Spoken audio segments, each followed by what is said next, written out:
Right, let's give this a little refresh so you know these results are legit.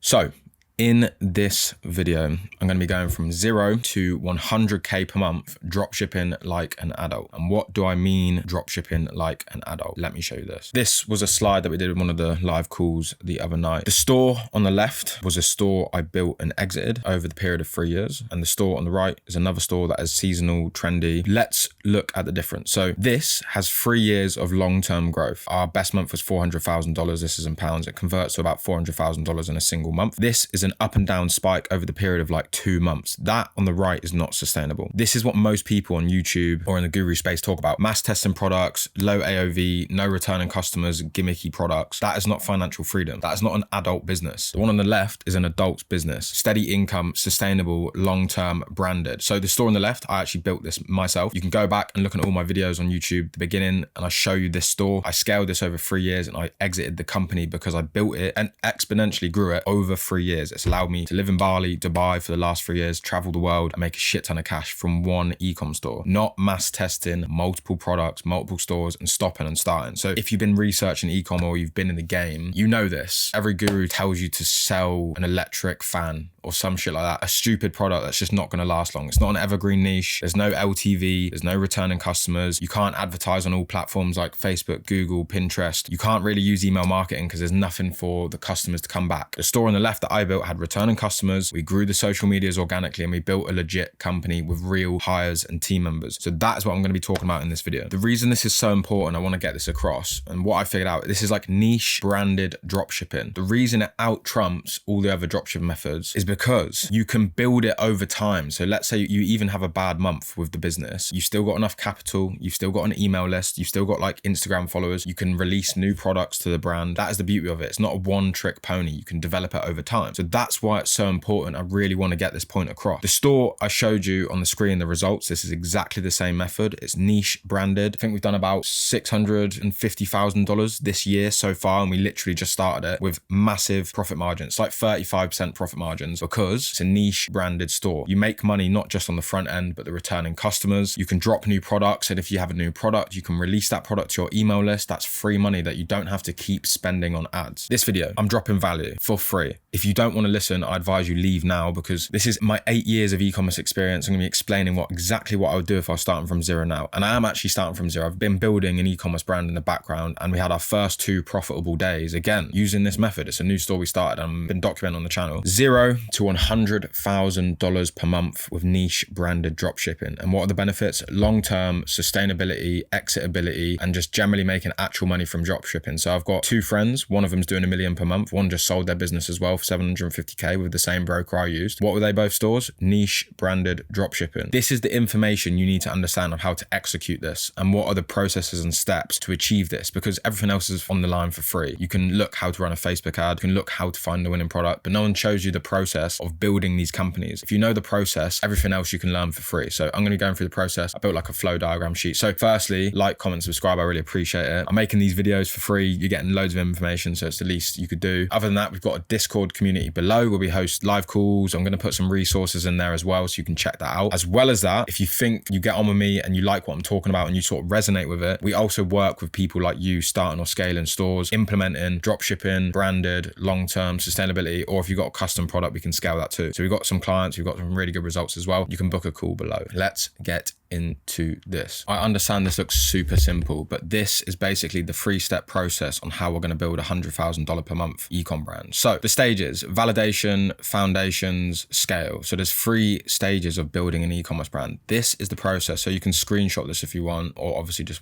pause it, watch it again. But let's go over stage 1, which is validation. So what is the initial steps and processes you need to take to get like a profitable business that you can scale? So number 1 is obviously start, that's taking action. The real pillar and foundation of building like an e-commerce brand is the product. If you've got a good product, everything else is super easy. Like even if you've got terrible ads, terrible website, terrible emails, you can still make loads of money. I've seen it so many times. They have a good product and everything else just works, and you can learn the rest. So the question is like, how do you find a good product? So the fundamentals of finding a good product, let me explain this. Essentially what you want to do is don't need to reinvent the wheel. I know this is so cliche, but the key thing is you need to understand the e-com game. So like when you see ads popping up on your Instagram or your TikTok or your Pinterest, you need to look at these ads. You need to understand understand what's working. And you will understand this if you take action, you learn. So if you see an advertisement on Instagram and it's got 1,000 likes, it's been running for 4 months, and you're like, okay, it's been running for 4 months, they've got 1,000 likes, loads of comments, that means they've spent £10,000 on an advertisement, so they must be profitable, right? Because you're not going to spend £10,000 advertising an ad if it's not making you profit. That's just stupid, right? So if you see that, you see an ad and you're like, all right, they're selling head massagers for older women with a problem, they're making loads of money. The next thing you need to ask yourself is, okay, is there an opportunity to do this but similar? So you need to take what's working on the market or what people are buying and present it in a different way with a slight bit of innovation. So how you can innovate the product is the website, better content, how they're selling it. So you could take a product in a different format and sell it in a different way. You can sell it to a new country. You can sell it via different advertisement platforms. So you need to check, are these competitors missing other ways to sell this product? Or even like marketing angles. So you've got a dress, you could sell it to mums, or you could sell it to younger women on a night out. Obviously that's pretty vague, but those are two different marketing angles for one product. So that is what I'm saying is, look at what is working and ask us questions of, can I innovate this to a degree where I could sell it differently compared to them, if not better? So that is the process of finding a product. Like I said, I've just been testing my new store the last 2 days and it's just become profitable because we're looking at the competitors and how they're running ads and we're implementing that into our own. All the data is online for free of what's working. You just got to take it and repackage it and distribute it in a different format. So that is the process of finding a product. You've got like tools now. So the tools are in our Discord and obviously they're linked below as well. But like Shop Hunter, you can spy on other people's how much money they're making, which is a key indicator. Apps like Minia, you can basically ad spy and look at who is running ads, what ads are working. Obviously Facebook ad library is free. You can go onto Facebook ad library, look at competitors and literally look at what advertisements people are running. That's a pure database of who is making money and what. So for example, if an ad's been running for 3 months in someone's Facebook ad library, it must be profitable, right? Otherwise they wouldn't be running it. So, okay, sweet. We know what product's working. We know what ads working. Can we make it different? And can we sell these products as well in a different way? That is the fundamentals of product research. So to find a product, you need to spend time on this. And the best way you're going to learn of what is working is you need to test products, okay? So when you're finding these products, you need to imagine, how can we brand it? What angle are we going to do? What's the offer? So when you found a product, that's stage one. Then you want to move to branding, angle, and offer. So this is the second most important thing. How are we presenting the product with the branding? What is the marketing angle? And what's the offer? This helps sell the product. So let's say for this example, we found a massage bit of equipment. It's an equipment that massages your neck. One angle could be de-stress. One angle could be physical fitness. Like you need to have a loose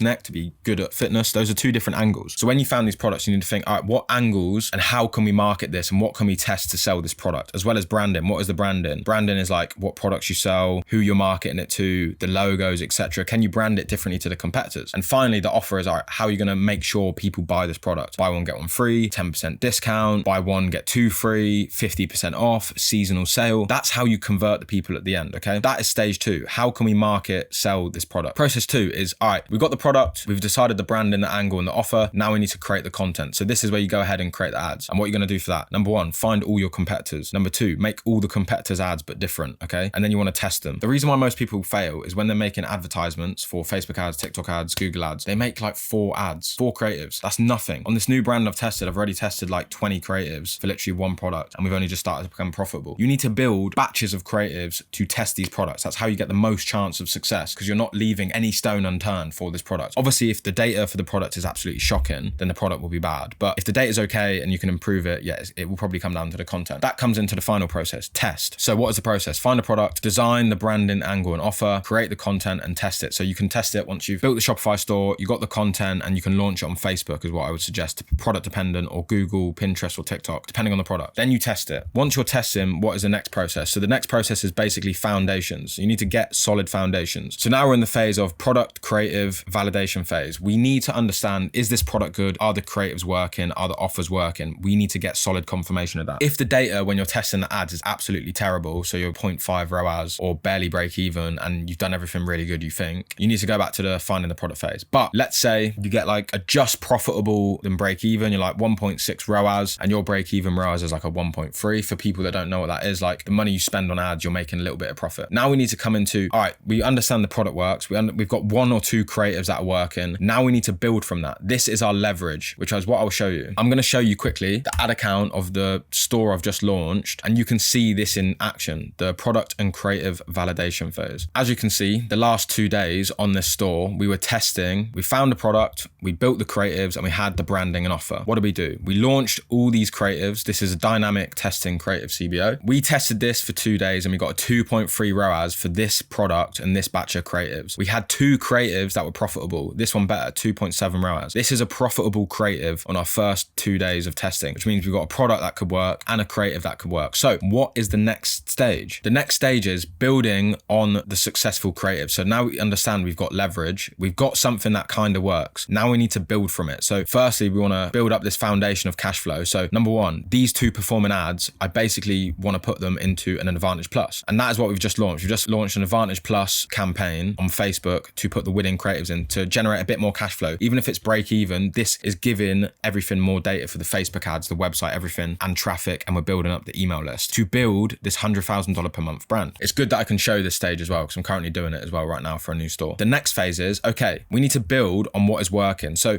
those 2 advertisements that are working, we need to build multiple variations of those creatives. So I've just sent those winning ads to my editor. I've literally got the new creatives today. So those 2 performing ads, we've generated 6 more ads to test alongside that. So how can we make variations of these winning ads? Number 1, the music in the background. Number 2, the text and offer on the video. So these are video ads. And number 3 is these ads that were performing well were only about 7 seconds long. So I thought to the edit, why don't we make a version of each one that is double the length? So the 2 new variations we got for the 2 ads is 2 longer ones, 2 ones with new music, and 2 ones with different text on the video. So that's 6 new versions of winning ads that we've created variants for that we could test as well. And maybe another one of those ads would perform well and we get good results when we put it into the Advantage Plus. Then we can begin to scale this store consistently. Alongside that, the next process is test a brand new batch of creatives. So alongside that, creating new variants and putting them into the new campaign and testing new variants of the winning creatives, I'm also building new ads of a brand new batch that I want to create and test as well. So that's also in the process for this store. And we're doing UGC. So they're not just video B-roll ads, which were working before. We're doing people talking about the product to the camera. And that is the next stage. And again, we'll repeat the process. If any of those ads work, we put them in the Advantage Plus and we'll scale up. The process alongside this. So once you've got that, you then need to be thinking, all right, what new offers can we test? If this is a niche branded store, is there any other new products that competitors are selling that we could sell as well to get even better results? So it's consistent iterations of the brand that you can scale.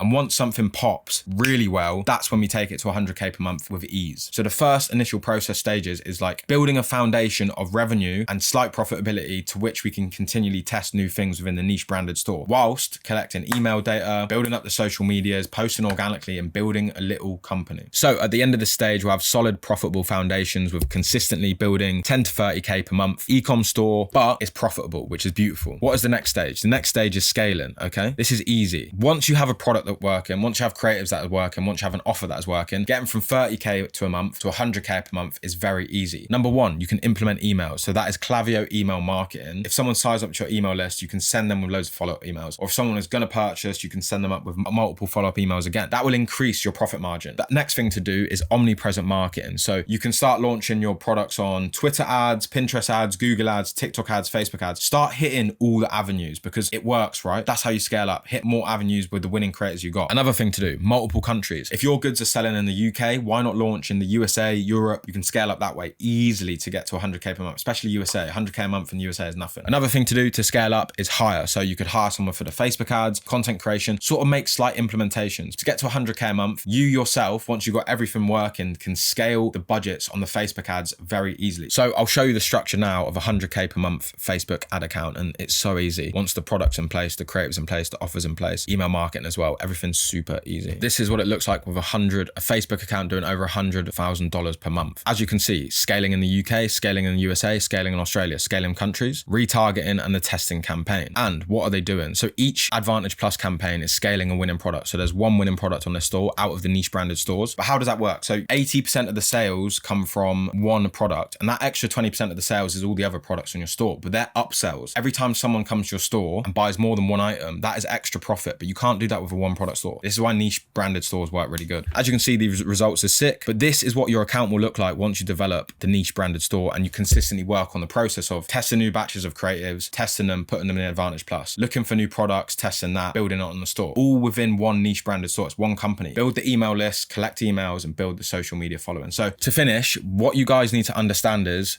this can be a slower burner. As long as you're getting good results on the front end, like break even or slightly profitable, look at this as a long-term business and think, all right, we can scale this over time. The longer you're in the game, the less people can compete with you because you're developed. People are familiar with you. Look at when you're buying the Facebook media traffic as this is the cost to acquire customers that can keep coming back. Build a long-term solid company. That's how you get to $100,000 per month. That's how you scale and potentially exit your store as well. So like I said, if you want to work with me and my team, feel free to book a call. The Discord and resources are below. I hope this helps. Peace and love.